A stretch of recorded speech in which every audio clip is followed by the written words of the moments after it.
Hey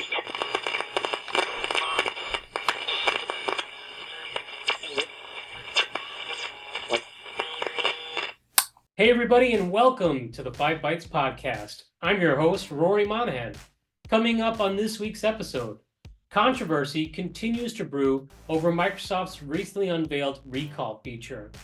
Also, Google announces an acquisition that positions them better in the end-user computing space. And did Microsoft just show their hand and indicate Windows 10 end of support will be delayed? For this and more, keep listening to this episode of the podcast, which of course, as always, is brought to you by my sponsors. And that includes ControlUp, end-to-end digital experience management for the work from anywhere era. ControlUp, happy users, happy IT. And also brought to you by Network's Policy Pack, where you use Group Policy, Policy Pack Cloud or MDM to remove local admin rights, manage and lock down applications, Java, browsers, and mitigate ransomware, plus more. And of course, also brought to you by Numecent, the inventors of the first and only cloud-native container management platform for Windows desktops. If you enjoy the show each week, you have these awesome sponsors to thank. And now for some news. The first story I'd like to cover this week is the fact that Cameyo has been acquired by Google. If you are not familiar with Cameyo, they had an application virtualization product that was a bit similar to VMware's ThinApp in the past, but many years ago they moved away from that traditional app virtualization type solution in favor of providing a tool that made it easy for customers to host their own applications in the cloud, with Cameyo providing a presentation layer as well as integrations for authentication and different management solutions too. For several years, Cameyo has provided the ability to integrate with Google's authentication and Google Workspaces. They previously published press releases around their support for Google Chrome OS and seemed to target mostly education customers from what I could see in their materials. In the last year or so, an enhanced partnership was announced between Google and Cameyo, so perhaps this acquisition is not all that surprising. I read several news articles about the acquisition and opinion pieces preparing for this episode, and at least one of those suggested this indicates Google is getting serious about end-user computing. That remains to be seen, in my opinion. There were similar claims back in 2018. I can remember being at Citrix Synergy that year, and Google had a pretty large presence, and I was asking them about their end-user computing and published application play, and there were apparently big things on the horizon, but nothing really materialized. It should be noted in the actual Google press release for the acquisition, they do mention Chrome Enterprise Management, so maybe they do have big plans, but we'll just have to wait and see. It was also interesting to note that they refer to legacy applications in their press release. And they also featured some data from Forrester studies suggesting organizations still rely on legacy applications for about 50% of their apps. It seems to be inferred that all Win32 applications are legacy. While I can understand that take, I believe the reality is actually far more than 50% of your typical enterprise applications are Win32 apps. And for sure, far more than 50% still rely on traditional package formats too. So kind of bearing the lead, and frankly, I think the press release indicates a misunderstanding of this space, which might not bode too well for whatever they plan. But hey, Google has a certain clientele for their products, so perhaps this data that they picked from Forrester reflects their typical client base. Unfortunately, the press release does not mention how much the acquisition was for, and Cameyo is not a publicly traded company, so I guess they may not have to disclose that upfront. I wonder if that would be disclosed during some earnings calls or something like that. I would like to take this time to congratulate all at Cameyo. I personally have really enjoyed their product over the years, and I've been following their journey closely since at least 2013, when I was tasked with researching the product and doing extensive testing for the application virtualization Smackdown white paper that we used to publish. So it's really cool to see this result at the end, that Cameyo had so much value that it has been acquired by such a large presence in Google. So congratulations to IL and the entire team. Well deserved. Speaking of Google, they recently shared an interesting tidbit on a new feature that was rolled out by them in March. It is a new system called shared memory versioning. They explained that the handling of cookies in the past required duplicated effort when verifying cookie data, but now with this new feature that is enabled by default, instead of constantly checking with the network service, Chrome will keep a local copy of the cookie data and its version number so it does not have to constantly go out and re-verify the information. This allows Chrome to check if a cookie has the latest data without making those repeated requests. According to Google engineers, this change has reduced the number of cookie-related messages by 80% and sped up cookie access by 60%. Furthermore, BleepingComputer.com reports that Google claims this improved general performance of Chrome by up to 5%. So that's a pretty significant increase from this one change. So if you're a Chrome user, this could potentially be good news. Also, very related to the topic of Google Chrome and cookies, plus session data in general, this week Google started rolling out its Manifest version 3 feature for Chrome extensions. And they also announced a plan to begin the process of deprecating the existing version 2 that has been used widely for Chrome extensions in the past. Google did state that about 85% of existing Chrome extensions are compatible, so that is good news, but as sleepycomputer.com, Forbes, and others have pointed out, not all extensions are compatible. Google has indicated they will be showing a banner alongside incompatible extensions beginning in the beta build soon, and while they do intend to eventually remove support for V2, they have indicated this is something that will happen in the coming months, at least according to the Forbes article I reviewed for this story.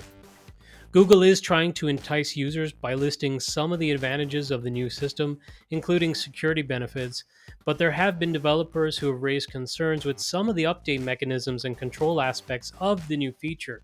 And it has been reported that popular ad blocker uBlock Origin will no longer work with the new system in place, as it still relies on version 2, with only their light version currently supporting version 3.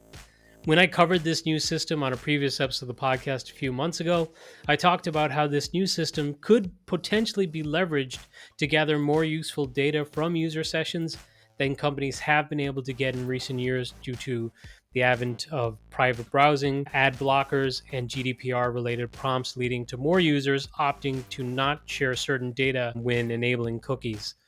Google has since moved to quell some of those fears, but it does not seem to have covered all bases of concern for those in the development and security space.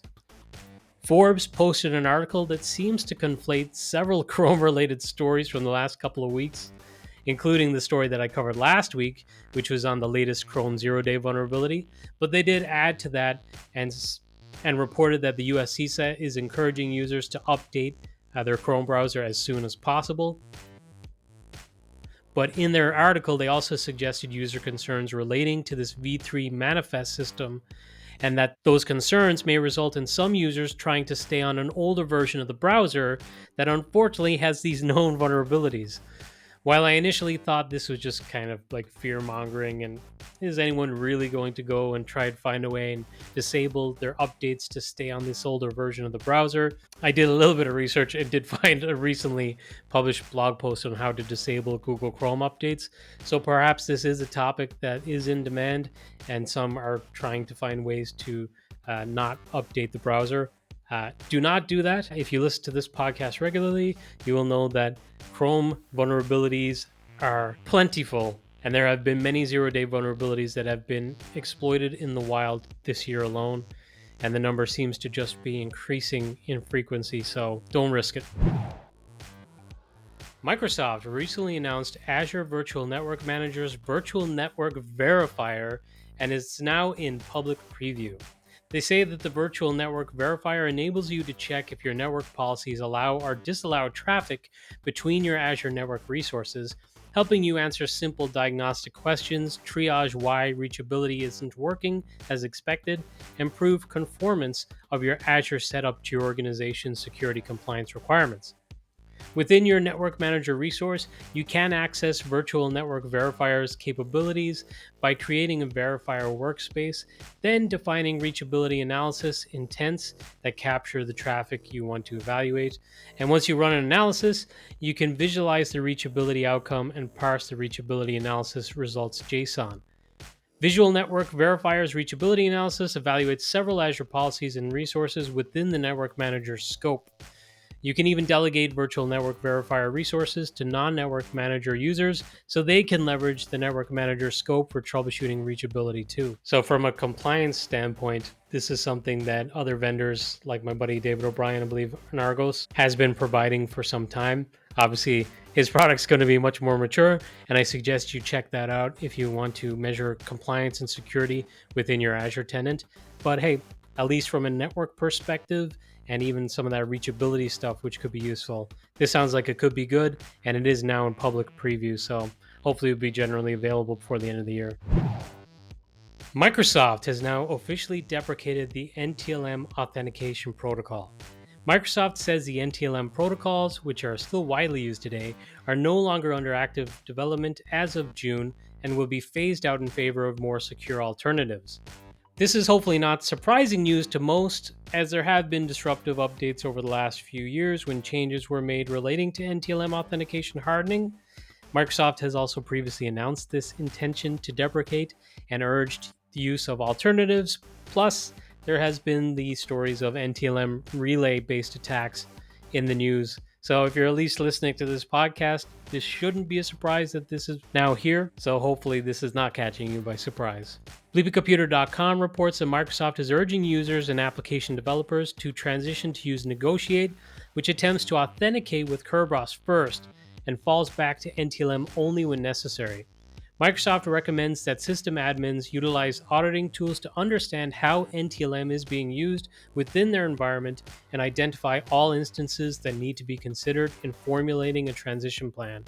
So a great solution or tool that I've used in the past that can identify this type of protocol traffic was ExtraHop. So if you have ExtraHop, you could just try to discover any NTLM traffic that is occurring on your network. Rather suspiciously, Microsoft has launched its first new Windows 10 beta build since 2021, which they say is to try out new upcoming features in the soon-to-be-released future version updates of Windows 10. I find this suspicious personally because I recently heard someone who is not employed by Microsoft but is pretty aligned with Microsoft speculating on the potential for Windows 10 end of support to be delayed. Now, this is pure speculation on my part, and it is speculation based off of someone else's speculation who happens to be well connected to Microsoft. But nonetheless, it seems a little odd to me that a new beta build is being released after 2 years of no builds. Also, this happens to come at a time when we just passed the 500-day mark that's left before Windows 10 end of support, and some of the data out there is suggesting that Windows 11 uptake has been slow, and it's been particularly slow in the enterprise. And there have been reports that hardware incompatibility issues have been a greater obstacle than anticipated. I actually started drafting a blog post, I think it was 2 weeks ago, on this topic. So maybe that's something I'll publish on rorymon.com and promote on the podcast in the future. And honestly, though, I think I have over 20 blog posts in draft that have never been published. Yeah, it's just hard to find the time. This podcast was supposed to be quicker and easier than doing the blogging, but it takes up way more time than a blog post ever did, which doesn't leave a whole lot of time for anything else other than work and family life. But maybe I'll get to it, and maybe I won't. But yeah, as I said, that is pure speculation. Nothing has been announced. Windows 10 end of support is still going to be in April 2025, but this does raise questions. Why now? Microsoft is continuing to get rolled by many in the InfoSec community due to concerns that the new recall feature, which essentially provides a timeline of all activity on your Windows desktop, stores sensitive data that can be exfiltrated from the service. I reported about this last week along with some of the tweets from Kevin Beaumont, but it appears several tech outlets have now picked up on the story, with some claiming to have gone even further in their research, with Alex Hagna, who is an ethical hacker, sharing a tool that he created which is aptly named Total Recall. The tool can automatically work out where the Recall SQLite database is on a laptop and then make a copy of the file, parsing all the data as it does so. The database is not encrypted, so all of the data is available to extract and view with relative ease. Now, this kind of flies in the face of what Microsoft has been claiming in terms of the data being encrypted. What these people are reporting in the InfoSec community is it's not really encrypted because it's available during the user session without encryption. It's just there to access at any time. Yeah, if the machine is like not accessible or not logged in, then there's some level of protection, it seems, but otherwise, in an active user session, there's not. And it is considerable data, by the way, too, as Recall takes a screenshot every 5 seconds and reportedly does nothing to obfuscate things like passwords, social security numbers, or anything sensitive like that. Some are questioning why Microsoft has not put a hold on the feature yet, or at least ensured that it is disabled by default. I would add that Copilot Plus PCs were only actually ready for pre-ordering recently, so no one should really be using this feature yet, but some people have been because, as I covered on a previous episode of the podcast, it has been discovered that there are ways to get some of these features that are exclusive to Copilot Plus PCs to run on unsupported desktops. I have not gone that far to actually try this for myself on an unsupported device, but just on the face of it, if there is an opt-out feature available and I was getting one of these devices, I would certainly opt out. I never really liked the idea of employers using monitoring software that recorded screens, and this recall feature seems like a personalized version of that, but on steroids. And I saw my buddy Andrew Morgan had tweeted about some of his experience with session recording software. So that like maybe Citrix session recording and some of the difficulty around that. And I know I've talked to some of my friends in the community who have worked in telecommunications or telecenters for phone support where they were recording sessions and needed to obfuscate things like credit card details. But that's like a very important aspect of this, and it seems to be missing from the recall feature. Rather awkwardly, the recall feature and the massive hullabaloo it is creating comes just a few weeks after an internal memo from Microsoft CEO Satya Nadella was leaked that stated, quote, "If you're faced with the trade-off between security and another priority, your answer is clear. Do security. In some cases, this will mean prioritizing security above other things we do, such as releasing new features or providing ongoing support for legacy systems. This is key to advancing both our platform quality and capability such that we can protect the digital estates of our customers and build a safer world for all." End quote. So it sounded like a pretty nice idealistic statement. And again, this was an internal memo, so this is not something that was supposed to be for public consumption, but it was just reported on by The Verge like a few weeks ago. So the hullabaloo and the rush of InfoSec saying you need to stop this recall feature, it is very high risk, and it not being stopped yet kind of flies in the face of what that statement is. I'm not sure why it has not been stopped or why it is not at least going to be an opt-in feature when it's rolled out, or at least, yeah, when it's going to be rolled out eventually. Maybe it will be. There's still a bit of time because, like I said, the devices are still on pre-order at the moment. So certainly some cause for concern, and this is gaining more traction and visibility. In some good news, hibernation support for Azure Virtual Desktops is now generally available. Hibernating desktops should reduce compute consumption and thus reduce cost for customers, at least for customers where it makes sense for them to enable this feature. So at this point, I did some heavy editing of this episode of the podcast because I went way too long. If you follow me on Twitter, or God forbid me for saying it, it's called X now. You would have seen my tweet saying that, I didn't get the podcast covered on the night that I usually get it done because a lot of the stories ran long this week. So in the interest of maybe consolidating multiple stories down into a single story to make it a bit quicker, let's say it was a bad few days for InfoSec stories as some major targets were hit. Some hospitals in London are currently dealing with a ransomware attack believed to be from the Russian-based Kilin and ransomware operation. I think that's how it's pronounced. It's with a Q. Luckily, their A&Es, which is ER departments for those in the US, continue to function, but pathology services and blood labs have been affected. It seems like at least the blood labs are still functioning, but there are delays. Advanced Auto Parts in the US disclosed a security breach, which that's a huge organization, so that could be pretty significant. ESXi hosts continue to be targeted by gangs, and possibly the most widely felt security incident in recent days was this disclosure of a Ticketmaster breach that may affect up to 560 million customers. A hacking group called Shiny Hunters posted an offering on a dark web forum offering to sell the batch of data for $500,000. Live Nation Entertainment, who owns Ticketmaster, confirmed they are investigating unauthorized activity to the SEC, but stated the breach has not had a material impact on their business operations. In a comment, they stated, quote, "We are working to mitigate risk to our users and the company, and have notified and are cooperating with law enforcement." End quote.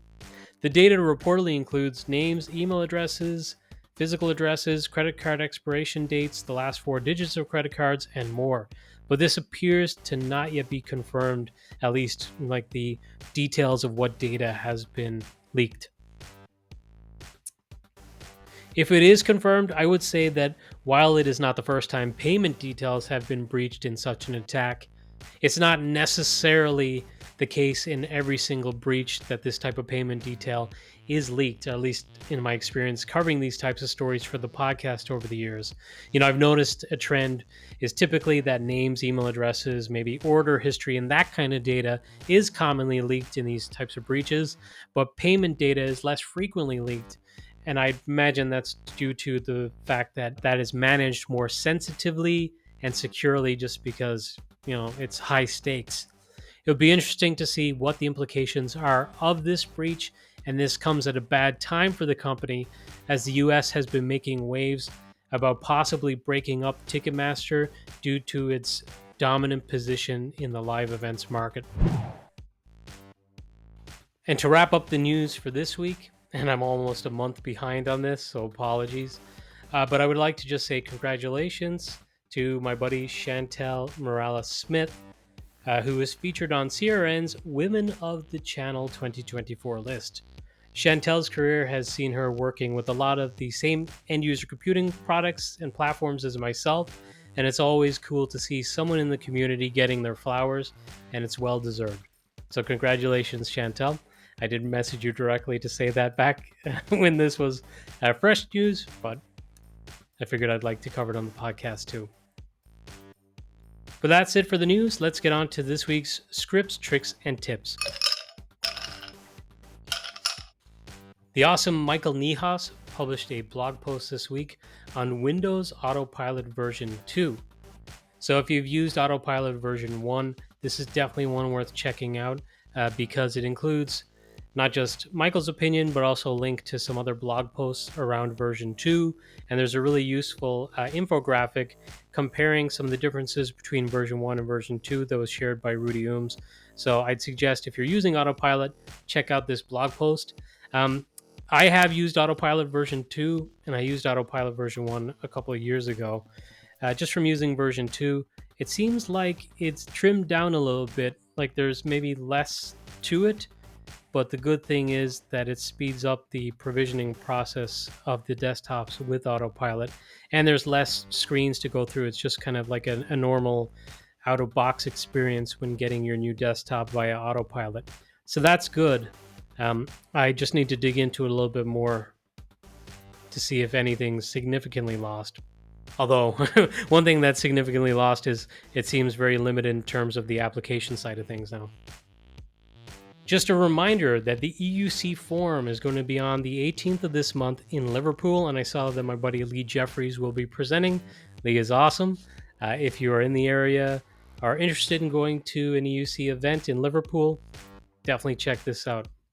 Finally, I listened or rather watched the podcast on mastering app management with Intune that was hosted by the awesome Steve Thomas.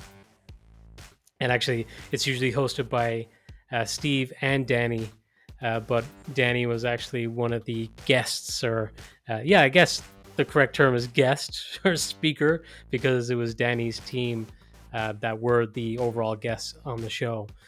So it was really, really interesting. AbbVie was mentioned, and I shared some of the quotes on Twitter of what they talked about in AbbVie. But I'm not going to talk about that on this episode of my podcast because I just encourage you to check out their podcast and give them the clicks and the views. And by the way, as I wrap up, it's getting close to renewal time for sponsorship of this podcast. And I would just like to put it out there into the world that I will be looking for new sponsorship for the podcast. So if you're a vendor, you're an organization, and you're interested in advertising via this podcast and getting the read at the beginning of each episode like I do, then please reach out to me. You can get me at rory@rorymon.com or email, or of course just reach me via Twitter or LinkedIn or whatever you prefer. Well, that's it for this episode. Thank you all so much for listening.